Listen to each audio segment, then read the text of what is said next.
Corinthian Colleges, which is one of the largest for-profit college system in the United States, is shutting down. Ladies and gentlemen, we got them. Now, Corinthian Colleges actually operates many different for-profit colleges that you've heard of, including Everest College. And so as a result of some of their deceptive recruiting techniques and as a result of them owing some money in the form of fines to the federal government, they have decided, you know what, we got to get rid of our schools. It's just not working out. Now, keep in mind that they still had students going there, and those students are now either going to have to transfer to other schools, or if they decide they don't want to continue on with their education, they have to go through a very long and tedious process to get their money back.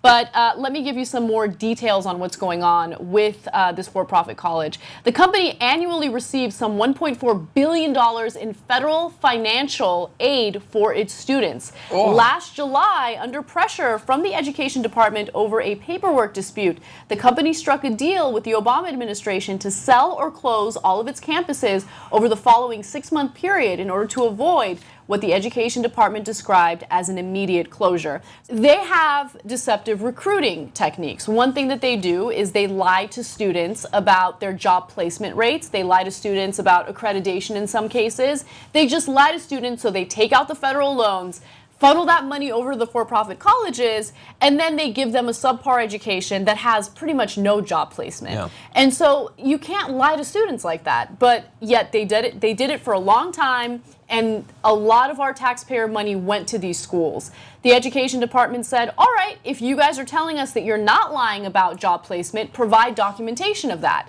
They failed to provide that documentation. So as a result, they were unable to sell some of the schools that they were trying to sell, which, by the way, I love how it's a business. Yes. Like, let's try to sell these schools, you know, I don't know. Sell an entire campus. So they failed to find buyers so that's for the paperwork?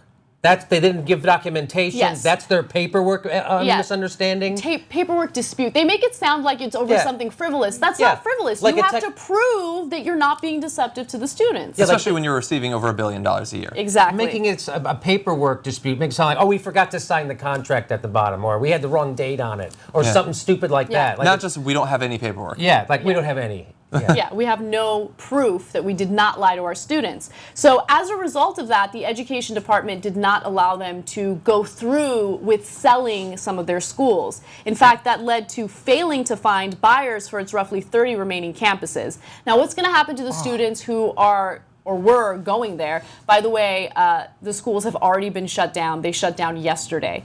Well, students with federal student loans who choose not to complete their programs would be eligible for full loan cancellations unless the Education Department recoups the money from the financially troubled company.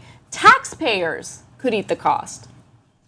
Wow, that's tough, because obviously that probably adds up to a ridiculous amount of money, but those kids were lied to for years, and if they leave now with the student loan debt that they have, with credits that are arguably not transferable and no ability to get a job out of it, I mean, either the taxpayers are screwed or all of those kids could be screwed. So this is the problem. That's a tough. This is the problem with for-profit things that shouldn't be for-profit, right? Like there shouldn't be for-profit hospitals. There shouldn't be for-profit education. This is for-profit prison. For-profit prisons, right? Because it just creates. This is like when you have a for-profit, like that's what charter schools are. Charter schools are for-profit. Yeah. Public education for profit. And so what happens when a charter school loses their charter or starts to lose money? They close, and those kids are screwed. Just like these kids at this college, now they're screwed because their college closes when they're not making money enough anymore, or when they run afoul of the law, or when they're not doing what they're supposed to do. Because it's all a scam. It's all about making money. They're not about educating people or really fulfilling their charter. It's all about money, and that's the problem when you put money in it. So let me also clarify the difference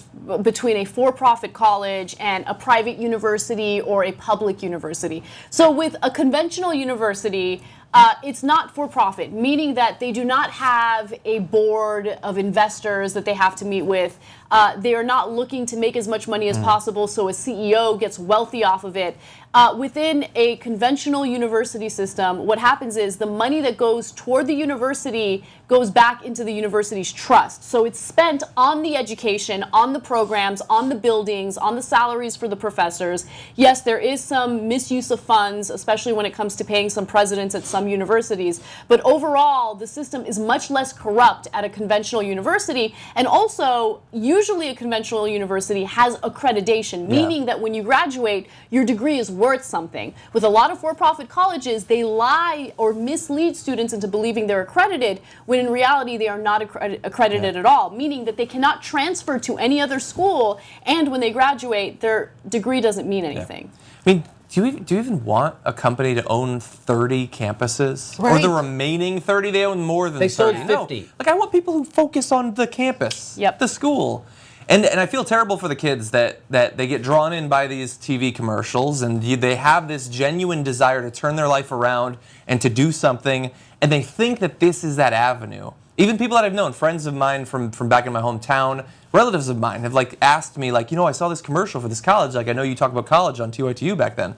And I'm just like, that's not the solution. It's not. And I know Obama had the proposal for the 2 free years of community college. I don't know if he's actually ever going to be able to get that through, but that can be the actual solution. Unfortunately, it doesn't have the glamour, I guess, of these for-profit colleges, but I wish that we could root more kids in that way. Yeah. But private universities, they're not. So there's public universities, private universities, but they're both nonprofit for the most part, right? Yes. Yeah. So so private university just means that they don't get the bulk of their funding from the state. public funds. Yes. Yes. Okay. They get have the- more control over what happens on their campus. Exactly. Yes.